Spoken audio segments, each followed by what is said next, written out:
अस्सलाम वालेकुम dear students. उम्मीद है आप सब ठीक होंगे और अपनी पढ़ाई पर तवज्जो दे रहे होंगे। आज हम chemistry class 9 chapter 1 new syllabus 2025 का लेक्चर नंबर 6 पढ़ने जा रहे हैं।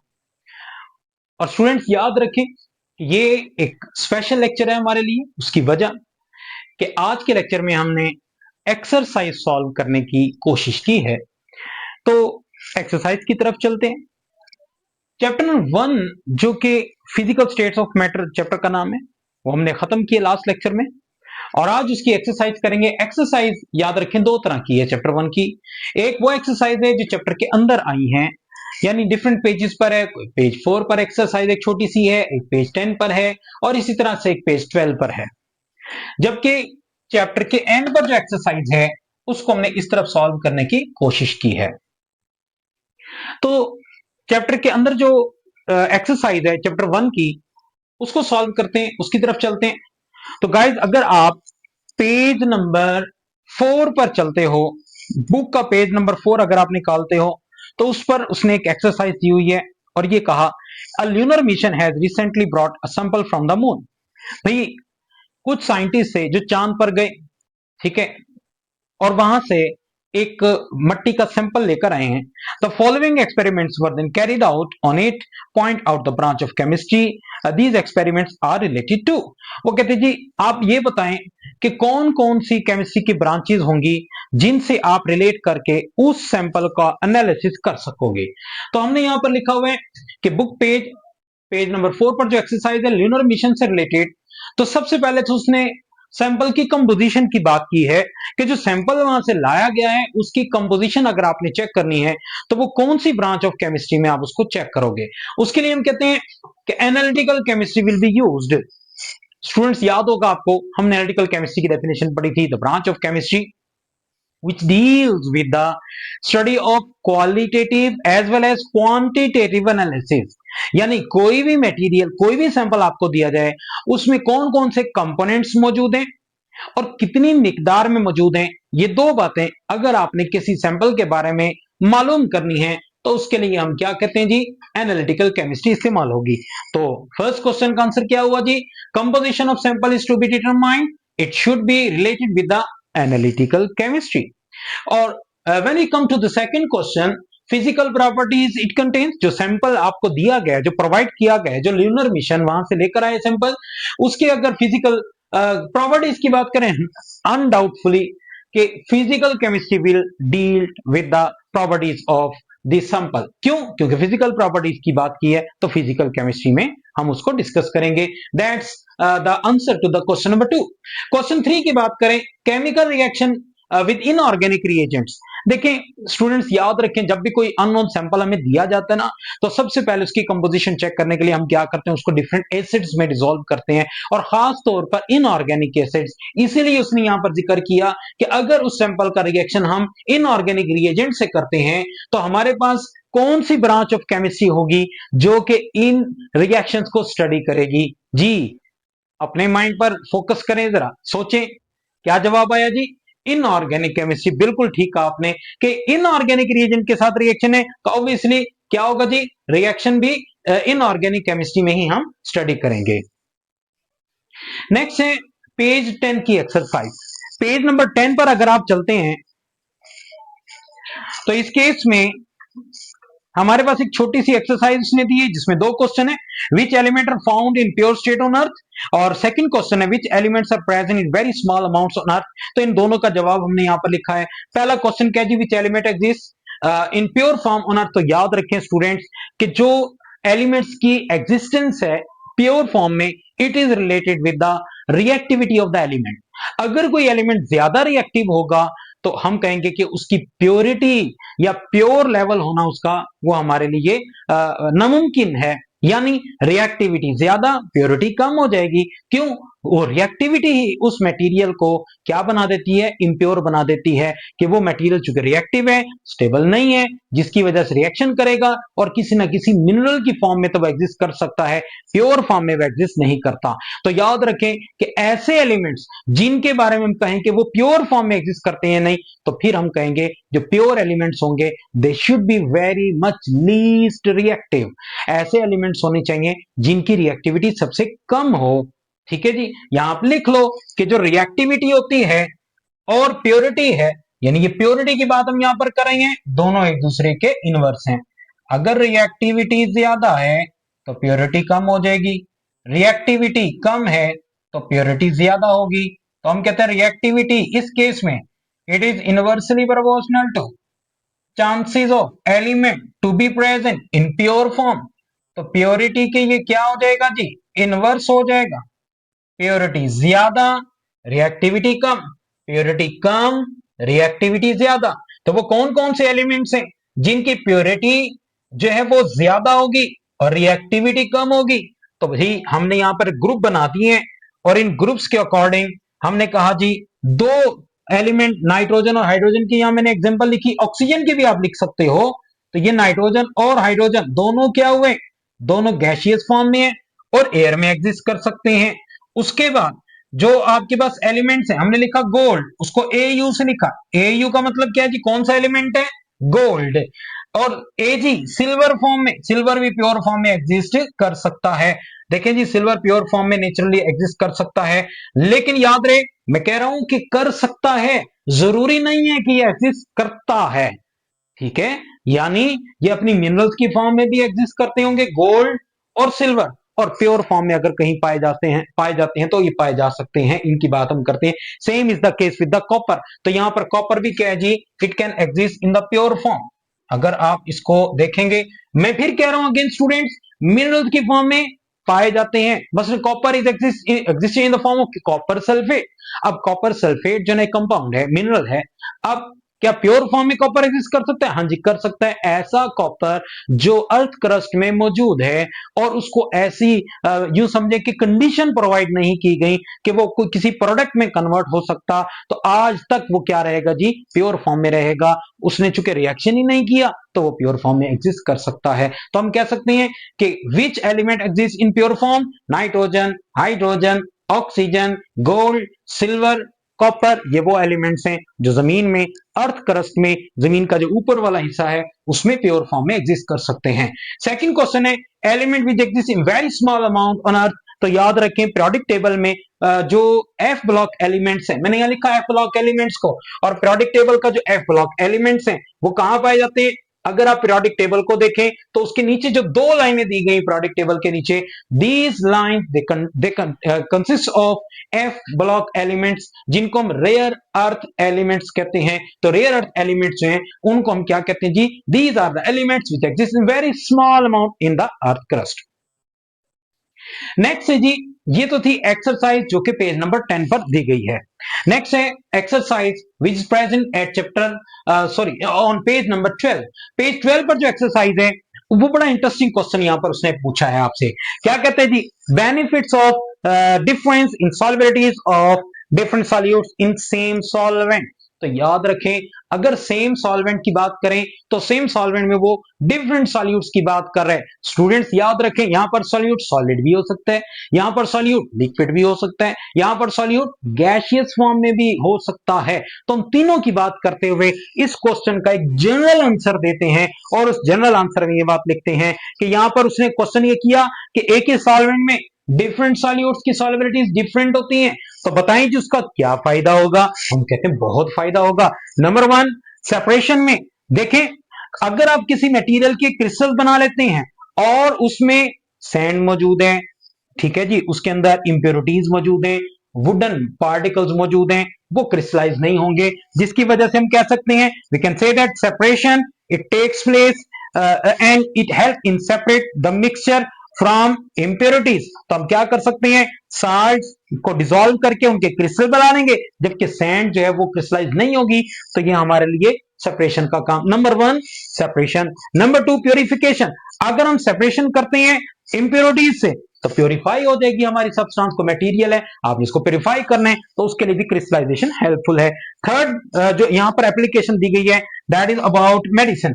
मेडिसिन के केस में क्या होगा कि मेडिसिन में जो सॉल्युबिलिटी है या जो क्रिस्टलाइजेशन का प्रोसेस है it controls how fast drug dissolves, ये ड्रग की डेसोल्यूशन को कंट्रोल करते हैं। मैंने आपको ये बात पॉइंट आउट की थी, फिर से बताने लगा हूं।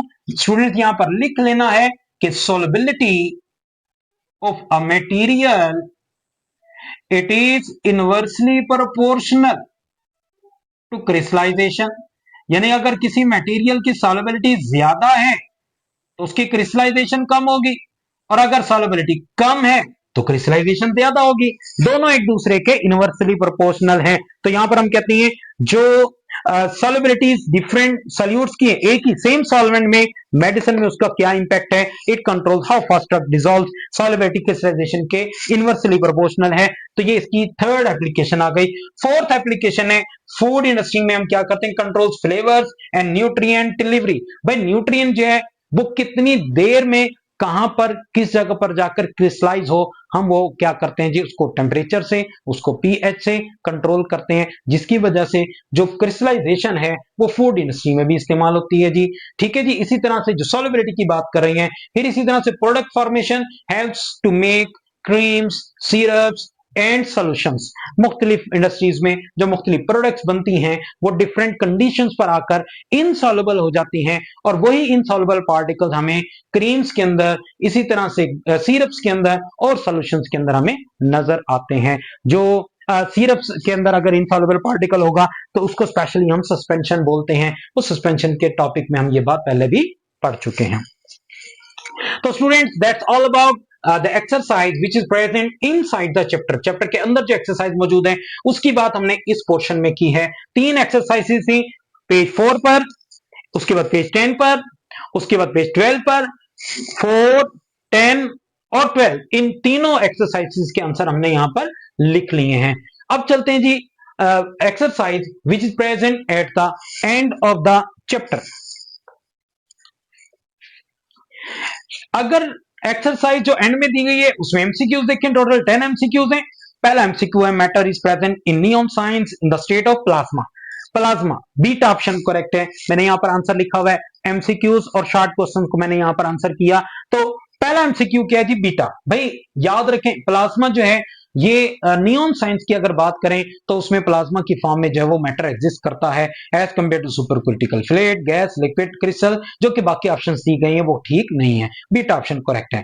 Second MCQ, hazardous effects of shopping bags are studied in. भाई शॉपिंग बैग अगर इन्वायरमेंट में बहुत ज्यादा हो गए हैं तो उसका इंपैक्ट हम कहां स्टडी करेंगे, इन्वायरमेंटल केमिस्ट्री में। ऑप्शन डेल्टा करेक्ट है जी, डेल्टा ऑप्शन करेक्ट है। थर्ड एमसीक्यू है the man made polymer is. देखिए हमारे पास टोटल 4 एमसीक्यू ऑप्शन दी गई है, स्टार्च, पॉलीस्टाइरीन, प्रोटीन, सेलुलोज। इन चारों में से polystyrene is the option correct, beta option, जो कि क्या है जी मैन मेड पॉलीमर है। फिर फोर्थ एमसीक्यू है the crystal of which substance has rhombic shape. Sulphur की बात करते हैं तो सल्फर जो है इट हैज रोम्बिक शेप। तो सल्फर जो है ये रोम्बिक शेप में एग्जिस्ट करता है, जो कि इसकी एलोट्रोपिक फॉर्म है सल्फर। इसी तरह से फिफ्थ एमसीक्यू देखें जी। फिफ्थ एमसीक्यू कहते हैं जी which liquid among the following is a colloidal solution. तो milk, slaked lime, vinegar solution, mixture of silver. भाई मिल्क जो है that is the example of colloidal solution. ये हमने कोलाइडल सॉल्यूशन की टाइप जो पढ़ी थी, एग्जांपल पढ़ी थी, उसमें भी हमने इस बात का जिक्र किया था। सिक्स एमसीक्यू है, कहते हैं जी which of the following is a heterogeneous mixture. तो a solution of calcium hydroxide, नहीं जी। A solution of potassium nitrate, नहीं। हॉट चॉकलेट, नहीं। इसी तरह से डेल्टा ऑप्शन है concrete mixture, yes concrete mixture is heterogeneous, जो कि 6 एमसीक्यू का डेल्टा ऑप्शन करेक्ट है। सेवंथ है a state of matter whose properties are between those of liquids and crystal solids. तो यहां पर हम लिखेंगे जी लिक्विड क्रिस्टल्स, जो कि ऑप्शन अल्फा करेक्ट है। एट्थ वन है when the tiny visible particles of a substance are dispersed through a medium the mixture is named as suspension। तो इसका आंसर क्या होगा जी, सस्पेंशन होगा। देखें वो कह रहे हैं जी पार्टिकल चूंकि विजिबल हैं और विजिबल पार्टिकल हमने कहा था सस्पेंशन में विजिबल होते हैं, अदरवाइज अगर वो इनविजिबल हैं तो फिर वो दो बाकी जो टाइप्स हैं कोलाइडल की या फिर सोल्यूशन की उनमें से हो सकती हैं। चूंकि यहां उसने कंडीशन लगाई है कि चूंकि पार्टिकल जो सॉल्यूट के वो विजिबल हैं, that's why answer will be 8th and Charlie option correct होगा। नेक्स्ट है जी 9th MCQ, a solution of potassium chlorate has a solubility of about 13.2 gram per 100 liter, sorry 100 cc at 40 degree. How its solubility will be affected if you decrease the temperature? तो याद रखें कि जो potassium chlorate है इसकी solubility temperature बढ़ाने से बढ़ती है और टेम्परेचर कम करने से कम होती है, यानी टेम्परेचर के इसकी solubility क्या है जी, वो डायरेक्टली प्रोपोर्शनल है। तो इसका मतलब है अभी हम क्या कर रहे हैं, कंडीशन ये लगाई कि टेम्परेचर को कम कर रहे हैं पोटेशियम क्लोराइड के लिए, टेम्परेचर कम करेंगे सॉल्युबिलिटी भी कम होगी, तो सॉल्युबिलिटी अगर कम होती है तो ऐसे केस में हम ऑप्शन बीटा करेक्ट कहेंगे, तो solubility will decrease. 10th MCQ है, you are studying the rate of hydrolysis of starch under different conditions of temperature, in which branch of chemistry this topic will fall? देखें जी starch एक organic compound है और उसका reaction आप study करने जा रहे हैं, that will fall under organic chemistry, तो इसमें ऑप्शन अल्फा करेक्ट होगा। ऑर्गेनिक केमिस्ट्री में जो स्टार्च है it fall under organic chemistry, option alpha correct है। तो स्टूडेंट्स उम्मीद है आपको ये एमसीक्यू समझ आ गए होंगे और इनको आपने अपनी किताब के ऊपर निशान भी लगा लिया होगा और आपने इसको इन एमसीक्यूज को एग्जाम के पॉइंट ऑफ व्यू से भी अच्छे से कंसेप्ट क्लियर करते हुए तैयार करना है, क्योंकि जरूरी नहीं है कि ये सेम स्टेटमेंट्स और same answer as it is उठाकर वो आपको एग्जामिनेशन में दे। हो सकता है कि यहां पर वो कंसेप्ट को चेंज कर दे, पोटेशियम क्लोराइड की बजाय कोई और साल्ट दे दे, सोडियम क्लोराइड दे दे। अगर सोडियम क्लोराइड की सॉल्युबिलिटी की बात करेगा टेम्परेचर कम करने से उसकी सॉल्युबिलिटी पर कोई ज्यादा इफेक्ट नहीं होगा। तो आपने क्या करना है, इन एमसीक्यूज को कंसेप्ट के अकॉर्डिंग अंडरस्टैंड करना है, ताकि अगर वो आपको एमसीक्यूज चेंज भी कर दे तो आप उसको अच्छे से सॉल्व कर सको। है तो ये बात तो आपके सामने एमसीक्यूज के बारे में है। नेक्स्ट है जी question number 2, question for short answer. Short answers के लिए जो क्वेश्चन हैं उनको मैंने यहाँ पर कोशिश की है कि उनका जवाब लिखूं। तो टोटल यहाँ पर जो क्वेश्चन हैं वो क्वेश्चन यहाँ पर दिए में that are all of 5 types. पहला एमसीक्यू है, दूसरे टाइप में शॉर्ट क्वेश्चन हैं, तीसरी में कंस्ट्रक्टेड रिस्पॉन्स क्वेश्चन है, फोर्थ में डिस्क्रिप्टिव है और 5 में इन्वेस्टिगेटिव है। फोर्थ और फिफ्थ ये दोनों कह दिए आपके पास लॉन्ग क्वेश्चन के तौर पर आ सकते हैं, जबकि 2 और 3 जिसमें क्वेश्चन फॉर शॉर्ट आंसर और कंस्ट्रक्टिव रिस्पॉन्स क्वेश्चन ये दोनों आपके पास क्या होंगे जी, शॉर्ट क्वेश्चन के तौर पर आएंगे। तो क्वेश्चन नंबर 2 जो कि क्वेश्चन फॉर शॉर्ट आंसर है वो मैंने यहाँ पर हल करने की कोशिश की है और उसी को डिस्कस करते हैं। पहला क्वेश्चन है, why there is a need to divide chemistry into many branches, give 3 reason. देखें भाई केमिस्ट्री को डिफरेंट ब्रांचेस में क्यों डिवाइड किया हुआ, 3 रीजन देनी है आपने। तो नंबर 1 आपने इसमें रीजन क्या लिखनी है जी, वी हैव डिवाइडेड। देखो ये वो वर्ड्स हैं जो कि मैंने यहां नहीं लिखे, लेकिन आपने इनको क्या करना है, जब भी क्वेश्चन में आंसर लिखोगे, पेपर में टेस्ट में इसका आंसर लिखोगे, तो you should know about the starting of the short question answer. Short question का जब आंसर लिखना है तो आपने किस तरह से लिखना है, the chemistry is divided into different branches. To number 1 to specialize and focus, or for specialization and focus, and number 2 better understanding and research, and number 3 practical application। तो याद रहे स्टूडेंट्स आपने लिखना है जी स्पेशलाइजेशन एंड फोकस, ताकि एक scientist एक chemist एक ब्रांच पर फोकस करे, उसकी स्पेशलाइजेशन कर सके। नंबर 2 बेटर अंडरस्टैंडिंग हो सके। देखो भाई अगर ऑर्गेनिक केमिस्ट है तो वो फिजिकल केमिस्ट्री पे इतना फोकस नहीं कर सकता, और अगर कोई फिजिकल केमिस्ट है तो फिर वो एनालिटिकल केमिस्ट्री पर, और अगर एनालिटिकल केमिस्ट है तो वो एनवायरमेंटल केमिस्ट। इट मीन हमने क्या किया, बेटर अंडरस्टैंडिंग के लिए और स्पेशलाइजेशन के लिए क्या किया जी, ब्रांचेस बना दी। और थर्ड यहां पर आपको जो ऑप्शन दी गई है प्रैक्टिकल एप्लीकेशंस के लिए। देखें जो फिजिकल केमिस्ट होगा उसका मेन काम जो है वो लैब से रिलेटेड होगा, जबकि अगर इन्वायरमेंटल केमिस्ट का काम होगा वो फील्ड से रिलेटेड सैंपल कलेक्शन करना, soil water air sample collect करके उसको लैब में लाकर उसको टेस्ट करना। तो स्टूडेंट्स हमने अभी ब्रांचेस ऑफ केमिस्ट्री की बात की कि देयर आर 3 मेन रीजंस कि हमने क्यों केमिस्ट्री को ब्रांचेस में डिस्ट्रीब्यूट किया, specialisation, better understanding and practical applications. Next question है टाइप्स ऑफ रिएक्शंस। तो याद रखें भाई, दो तरह के रिएक्शंस हैं जो कि केमिस्ट्री में यहां उसने बात की, और थैंक्स टू बुक जो राइटर है, बुक के राइटर को भी शुक्रिया कि उसने ऐसा क्वेश्चन किया। उसने कहा कि दो तरह के रिएक्शंस होते हैं, कुछ न्यूक्लियस के अंदर और कुछ न्यूक्लियस के बाहर।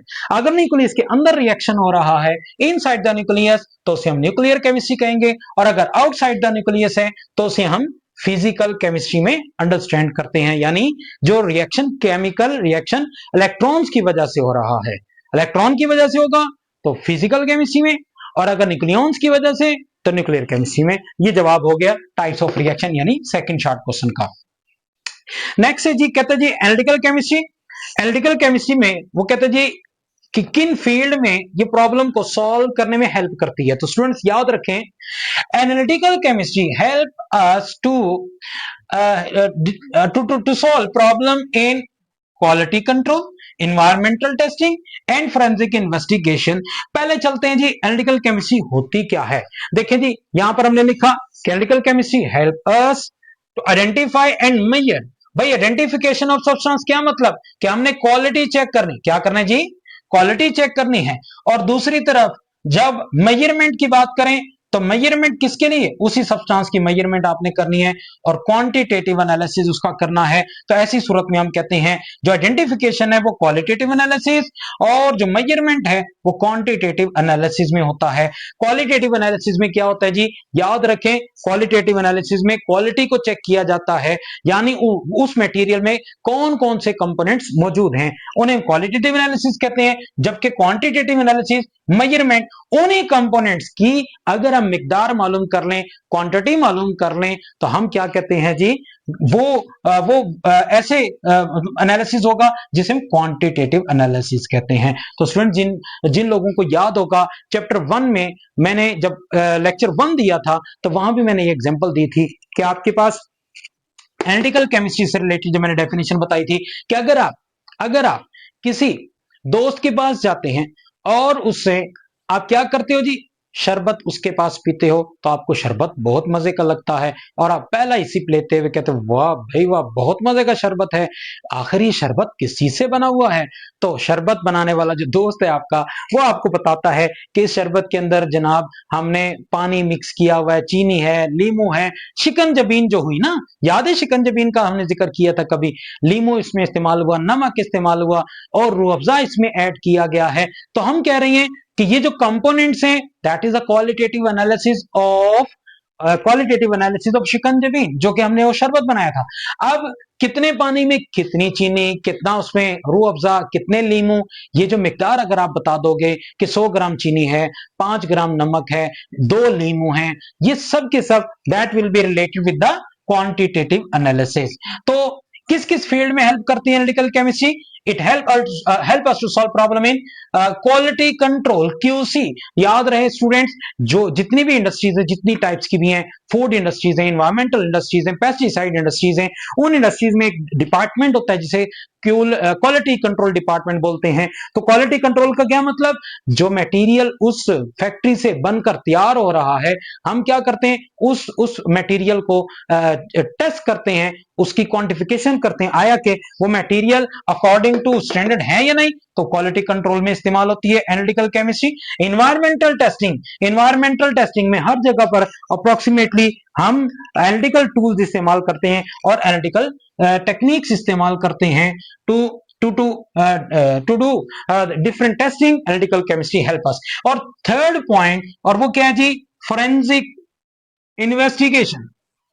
फोरेंसिक्स की बात करें तो हम कहते हैं ये जितने भी क्राइम सीन इन्वेस्टिगेशंस हैं, यानी खुदा ना खास्ता कहीं पर कोई क्राइम हो जाता है, कोई कत्ल हो जाता है, कोई रोड एक्सीडेंट हो जाता है, तो वहां से सैंपल्स लेकर उस सैंपल से रिलेटेड जितने भी टेस्टिंग होगी वो टेस्टिंग फोरेंसिक इन्वेस्टिगेशन कहलाती है, जो कि एनालिटिकल केमिस्ट्री इसको कंट्रोल करती है। नेक्स्ट क्वेश्चन नंबर 4 है ग्रेफाइट वर्सेस ग्राफीन।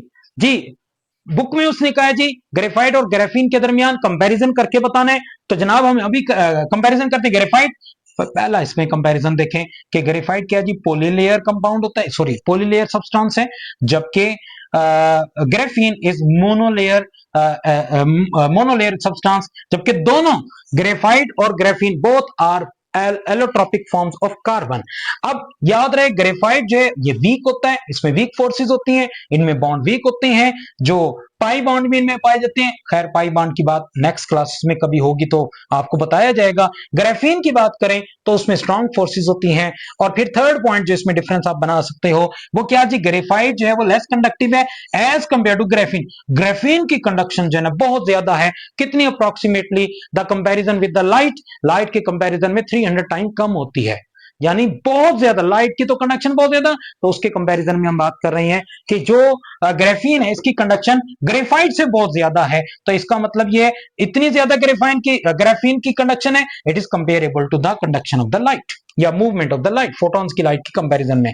तो स्टूडेंट्स याद रखें ग्रेफीन जो है इससे रिलेटेड, ग्रेफीन और फ्लोरीन से रिलेटेड मैंने एक शॉर्ट वीडियो भी बनाई है, उसका लिंक आपको डिस्क्रिप्शन में मिल जाएगा, वो भी जरूर देखिएगा, उसके बारे में भी हम बात करेंगे।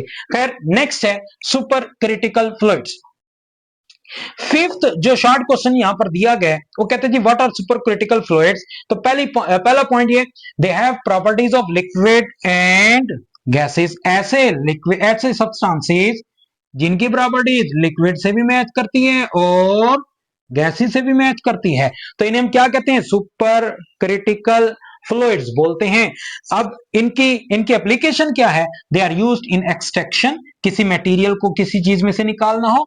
जैसा कि मैं आपको बताऊं ये super critical fluid carbon dioxide के बारे में मैंने एक शॉर्ट वीडियो बनाई है, वो शॉर्ट वीडियो भी उसका डिस्क्रिप्शन आपको उसका लिंक भी डिस्क्रिप्शन में मिलेगा, वो भी आप जरूर देखिएगा। एक्सट्रैक्शन यानी देखें अगर आपने कॉफी में से, ब्लैक कॉफी में से कैफीन को रिमूव करना है तो कैफीन रिमूव करने के लिए हम सुपर क्रिटिकल कार्बन डाइऑक्साइड को इस्तेमाल करते हैं। एक्सट्रैक्शन के लिए इस्तेमाल होते हैं सुपर क्रिटिकल फ्लूइड्स। क्लीनिंग के लिए, अगर किसी चीज को, सरफेस को क्लीन करना है, क्लीनिंग के लिए भी इस्तेमाल होता है एक्सट्रैक्शन।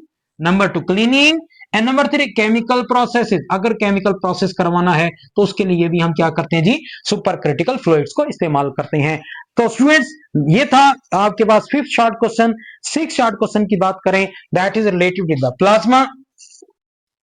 देखिए क्वेश्चन उसने पूछा आपसे, मैं सिक्स क्वेश्चन की स्टेटमेंट आपके सामने रखता हूं। कहते जी in which state does matter exist in the sun, तो आपने जवाब देना है प्लाज्मा। मैंने छोटा सा जवाब इसलिए लिखा, यहां जगह जरा कम थी, लेकिन आपको बता देता हूं कि प्लाज्मा, आपने यहां पर आंसर लिखने के बाद स्टेटमेंट पूरी लिखनी है। In the sun the matter exist in the form of plasma, plasma is the mixture of neutral atoms, ions and electrons, it exist at very high temperature. तो ये दो बातें आपने खुद से एक्स्ट्रा ऐड कर लेनी है। नंबर 1 इसकी कंपोजिशन, प्लाज्मा क्या होता है। नंबर 2 प्लाज्मा कितने टेम्परेचर पर एग्जिस्ट करता है, वेरी हाई टेम्परेचर पर। 6 के बाद 7 जो क्वेश्चन है उस पर आते हैं। What is the importance of graphene. Graphene की बात करें, graphene strong, thin and excellent conductor used in electronics and nano technology. Nanotech में ही इस्तेमाल होता है। ग्राफीन जो है that is another allotropic form of carbon. Graphene के बारे में भी मैंने एक शॉर्ट वीडियो बनाई है, तो वो भी मैं आपसे जो है वो शेयर करूंगा। तो ग्राफीन यहां पर जिक्र हो रहा है जी, ये ग्राफीन का जिक्र था यहां पर, और सुपर क्रिटिकल फ्लूइड्स ये यहां पर अभी ग्राफीन का दूसरी बार जिक्र आ गया, तो आपने यहां से इसको अंडरस्टैंड करना है।